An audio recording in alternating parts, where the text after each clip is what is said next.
Hey guys, what's up? I'm Taylor Cranmer. I'm Gilly. And this is our analysis. Let's get right into it. So the author of this commercial is freecreditreport.com, and the goal is to get you, the viewer, to check out their not at all shady website, sign up, and view your credit for free and no cost to you whatsoever. The most apparent technique used to keep your attention for the entirety of this ad is the catchy jingle.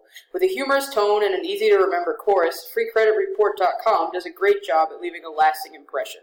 The advertisement also follows a pretty relatable story that helps viewers sympathize with the main character. Most people understand what it's like to have credit or money issues, and freecreditreport.com wants you to know that they're there for you, without any ulterior motives at all. This ad is also part of a series of ads from freecreditreport.com. The rest of the ads also focus on the same singer, his bandmates, and the wacky situations that they happen to get themselves up into, all because of the singer's credit score. This creates a familiarity in not only the website and their services, but the characters in the commercial itself. You become invested in these dudes, and you're sort of like, hey, what's happening with them? This ad, like most service-based advertising, focuses on building familiarity with the services rather than calling on the consumer to go out and purchase something.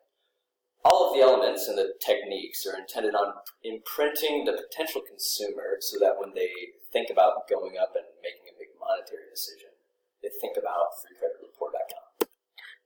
This particular ad has a very narrow point of view, only really showcasing folks in a poor financial situation while hinting at a more lavish lifestyle. The narrator seems to be pretty focused on getting an expensive car and cruises in a seemingly nice neighborhood. In this particular advertisement, there's not much variety in ethnicities, or at least not obvious ones. This can create a narrow viewpoint. Also, the way this commercial can be interpreted is pretty narrow, though there is room for problematic decoding. The major flaw shown is that it seems to look poorly upon used cars, making them also seem like beaters or poor cars, which really isn't the case. Makes it feel like if you don't own a nice whip, you're really not that cool. This ad does leave out a lot of information, though. It fails to mention that the website is owned by a parent company known as Experian, which offers similar services for consumers and businesses, but are on a paid basis.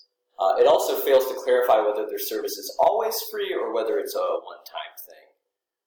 In actuality, the service is a 30-day free trial, which is not explained at all.